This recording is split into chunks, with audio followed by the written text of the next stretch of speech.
dira « J'appartiens au Seigneur ». L'autre dira « Je fais partie de la famille de Jacob ». Un autre encore écrira sur sa main « Je suis au Seigneur », et il prendra comme nom Israël. En dehors du Seigneur, il n'y a pas de Dieu. Voici ce que dit le Seigneur, le roi et le libérateur d'Israël, le Seigneur de l'univers. Je suis au commencement et à la fin de tout.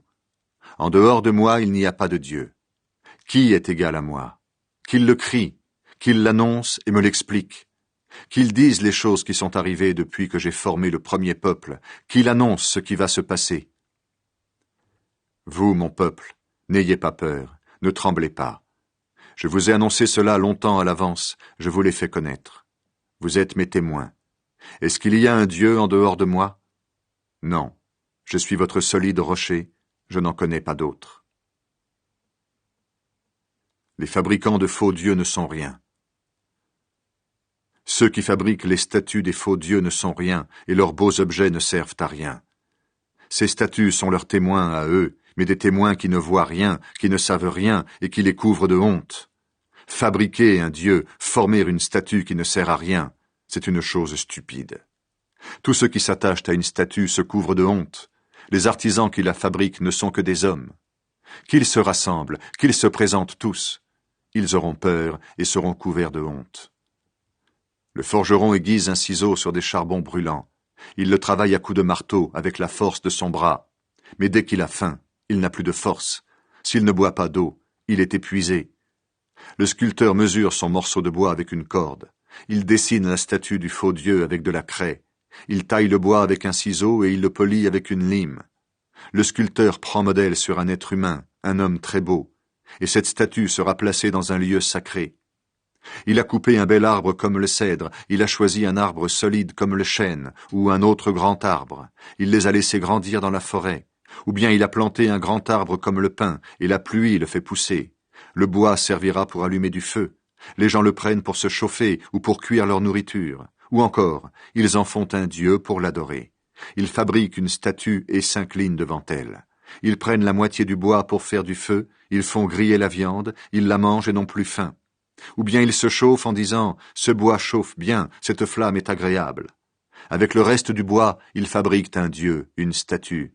Ils s'inclinent devant elle, l'adorent et font cette prière « Tu es mon Dieu, sauve-moi ». Ces gens ne savent rien. Ils ne comprennent rien.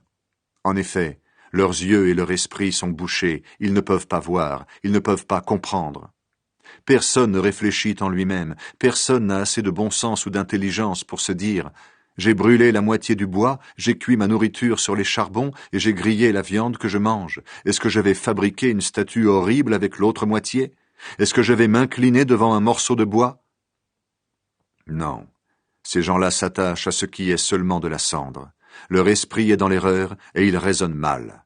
Ils ne sauveront pas leur vie. Aucun d'eux ne dira « Ce que j'ai dans la main est un faux Dieu », c'est clair. Le Seigneur, créateur et libérateur d'Israël.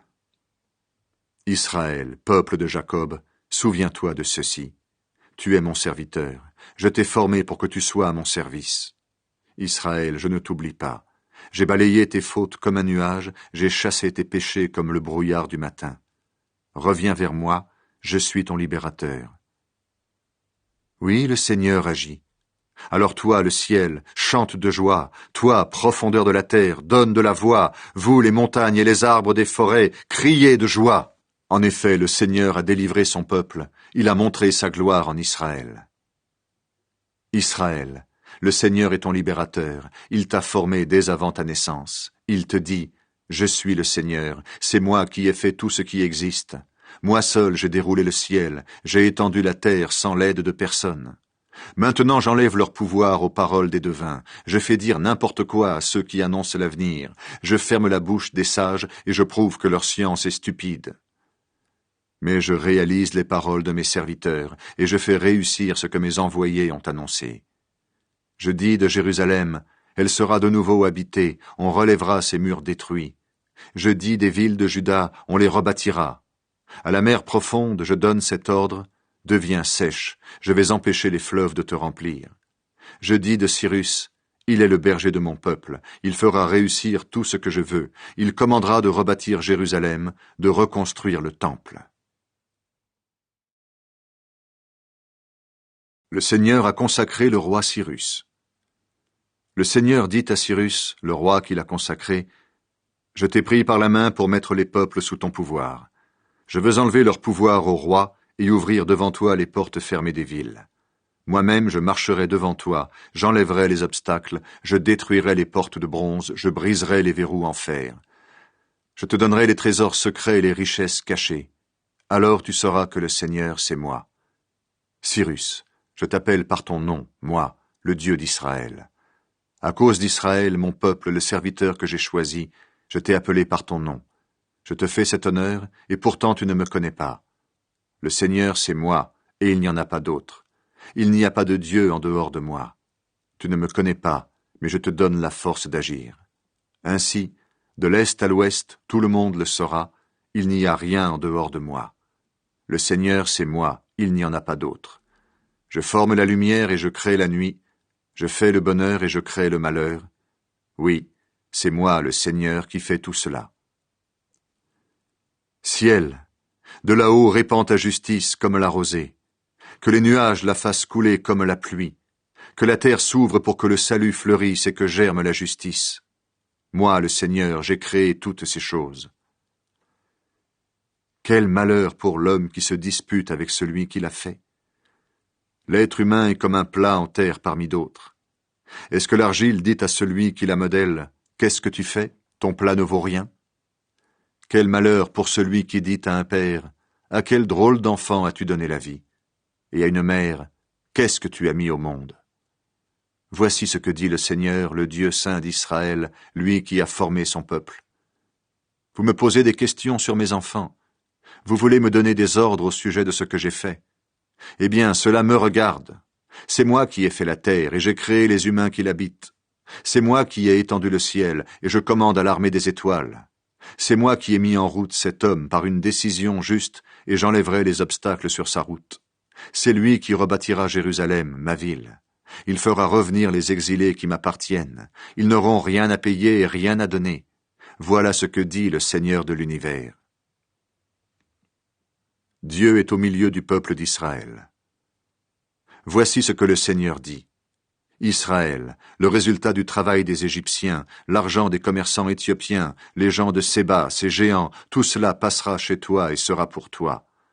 Ces peuples te suivront attachés avec des chaînes. Ils se mettront à genoux devant toi, et devant toi, ils affirmeront avec force, « Dieu est seulement chez toi, il n'y en a pas d'autre. » Dieu d'Israël, toi qui sauves, tu es vraiment un Dieu caché.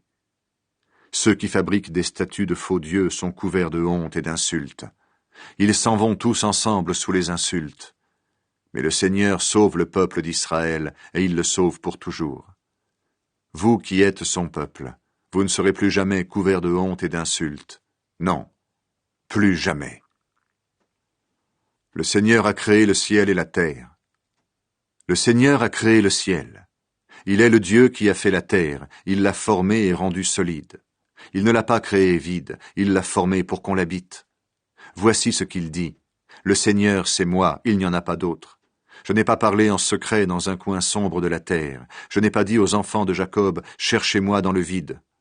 Moi, le Seigneur, je dis ce qui est juste, j'annonce ce qui est vrai. Tous les peuples reconnaîtront le vrai Dieu. Vous qui êtes restés en vie parmi les peuples, rassemblez-vous et venez. Avancez tous ensemble. Ils sont ignorants, ceux qui portent leur statue en bois et prient un Dieu qui ne peut pas les sauver. Parlez, présentez vos preuves, discutez ensemble. Qui a fait connaître à l'avance ce qui arrive maintenant? Qui l'a annoncé depuis longtemps? Est-ce que ce n'est pas moi, le Seigneur? Il n'y a pas d'autre Dieu que moi. Un Dieu juste, un Dieu qui sauve, il n'y en a pas d'autre que moi. Vous qui habitez au bout du monde, tournez-vous vers moi, et vous serez sauvés. Oui, je suis Dieu, et il n'y en a pas d'autre. Aussi vrai que je suis Dieu, je le jure, ce qui sort de ma bouche est la vérité. Voici une parole que je ne changerai pas. Tous les humains se mettront à genoux devant moi, et ils affirmeront par un serment, c'est seulement auprès du Seigneur qu'on trouve la justice et la puissance. Tous ceux qui ont lutté contre moi viendront vers moi couverts de honte. Tous ceux qui sont nés d'Israël obtiendront justice grâce à moi, et ils en seront fiers.